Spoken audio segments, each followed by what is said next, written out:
सेठ ओम प्रकाश शहर के जाने माने रईस थे।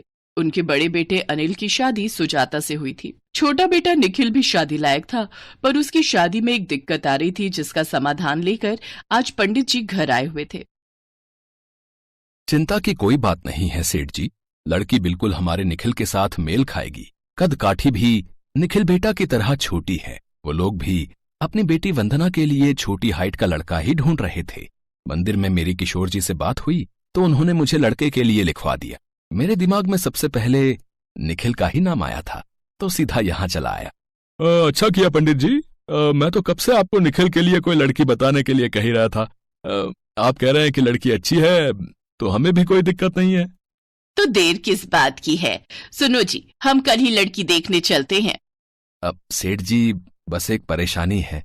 कैसे परेशानी पंडित जी? लड़की वाले ज्यादा पैसे वाले नहीं हैं, पर बहुत ही शरीफ हैं, खानदानी हैं। पंडित जी, हमें इससे कोई मतलब नहीं कि लड़की के परिवार वाले ज्यादा अमीर नहीं हैं, बस लड़की अच्छी होनी चाहिए। और फिर निखिल के लिए कब से हम लड़की के लिए ही तो परेशान थे। निखिल की हाइट कम है, उसे लेकर हम बहुत चिंता में थे। अगर अच्छी लड़की मिल रही है तो हम ये रिश्ता हाथ से नहीं जाने देंगे। मैं और सेठानी कल ही लड़की को देखने जाएंगे। अब ठीक है सेठ जी, मैं लड़की वालों को ये बात कह देता हूँ। पंडित जी बात पक्की करके चले जाते हैं। सुजाता अपने पति से कहती है, सुनो जी, सुना तुमने? निखिल भैया की शादी एक गरीब परिवार में होने जा रही है।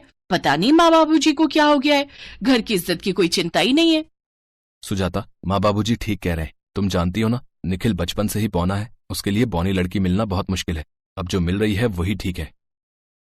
पंडित जी का बताया रिश्ता सेठ और सेठानी को पसंद आ जाता है और वंदना उनके घर में बहू बनकर आ जाती है।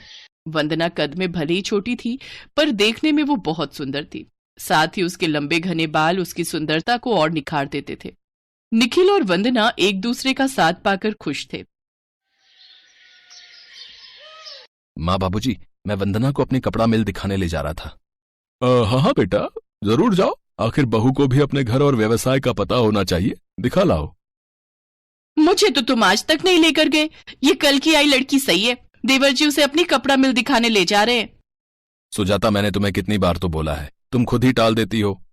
वंदना बहू, तुम्हारे बाल सचमुच बहुत सुंदर हैं, जो तुम्हारी सुंदरता को चार चांद लगाते हैं। सच में तुम्हारे आ जाने से ऐसा लगता है जैसे घर में रौनक आ गई है। बहू, वो पीली वाली साड़ी पहनना, वो तुम पर बहुत अच्छी लगेगी।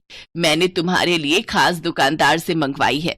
और ये लो सोने का सेट, उस साड़ी के साथ बहुत अच्छा लगेगा। पहली बार हमारी फैक्ट्री जा रही हो तो सब लोग मिलते हैं, आखिर उन्हें भी तो पता चले कि हमारी नई बहू हम लाखों में एक ढूंढ कर लाए हैं।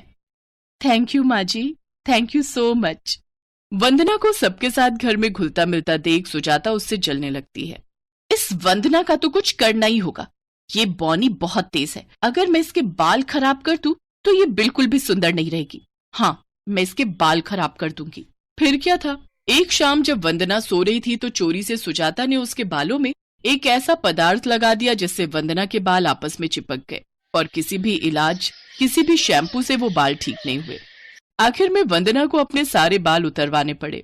माँ जी, मेरे बाल बहुत सुंदर थे, पता नहीं मेरे बालों में वो चिपकन कैसे लग गई। मेरे बाल ठीक ही नहीं हुए, मैं कब तक ऐसे रहूंगी। मन छोटा मत करो बहू, कुछ दिनों में तुम्हारे बाल दोबारा लौट आएंगे। थोड़ा समय लगेगा, जितनी मर्जी कोशिश कर ले, तेरे बाल कभी वापस नहीं आएंगे। और सुजाता की बात सच हुई। जैसा सुजाता ने सोचा था वैसा ही हुआ। वंदना के बाल वापस नहीं आ रहे थे। एक दिन वंदना परेशानी की हालत में अपने घर की छत पर बैठी थी। वंदना को चिड़ियों से बातें करना बहुत अच्छा लगता था। वो उन्हें रोजाना दाना पानी डाला करती थी। उन्हीं में से एक चिड़िया वंदना से बोली, वंदना दीदी, क्या बात है? हम कुछ दिनों से देख रहे हैं कि तुम बहुत उदास हो। अरे, तुम तो इंसानी भाषा बोलती हो।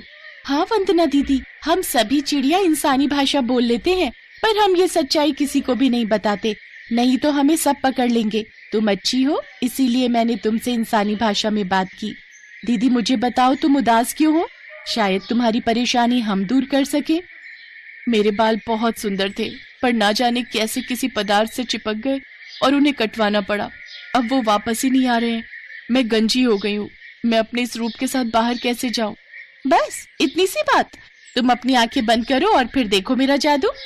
चिड़िया के कहने पर वंदना अपनी आंखें बंद कर लेती है। देखते ही देखते वंदना के सिर पर बहुत ही सुंदर सोने के बाल आ जाते हैं।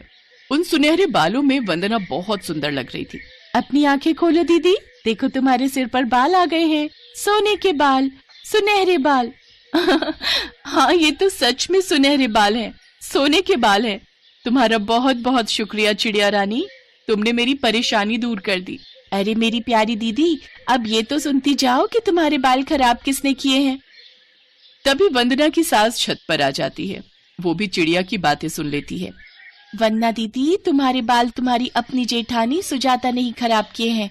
वो तुमसे ईर्ष्या करती है, इसीलिए उन्होंने तुम्हारे साथ ऐसी गलत हरकत की है। क्या? सुजाता भाभी ने ऐसा किया?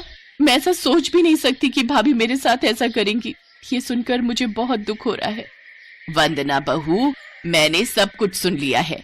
हम इंसानों से अच्छे तो ये पक्षी जानवर हैं जो किसी की मदद के लिए हमेशा तैयार रहते हैं, वफादारी निभाते हैं।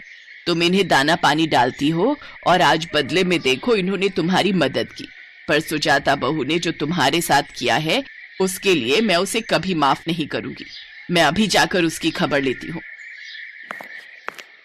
सेठानी नीचे जाती है और सारी बात घर वालों को बताती है।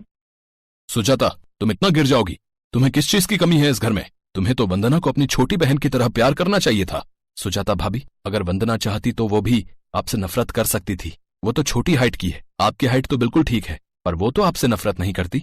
मैं भी छोटी हाइट का हूँ, फिर तो आप मुझसे भी नफरत करो, मुझे भी नुकसान पहुंचा दो। मैं इस घर में ही नहीं रहूंगा। नहीं नहीं, मुझे माफ कर दो देवर जी, मैं ईर्ष्या में अंधी हो गई थी। ये घर छोड़कर मत जाओ, नहीं तो मैं अपने आप को कभी माफ नहीं कर सकूंगी। मुझे माफ कर दो वंदना, मुझसे गलती हो गई। सुजाता सभी घर वालों से माफी मांगती है। वंदना के कहने पर सभी घर वाले उसे माफ कर देते हैं। उस दिन से वंदना सोने के बालों वाली बहू बन जाती है। उसके बालों को जो भी देखता उसकी बहुत तारीफ करता। वंदना खुश थी कि उसके बाल फिर से लौट आए थे।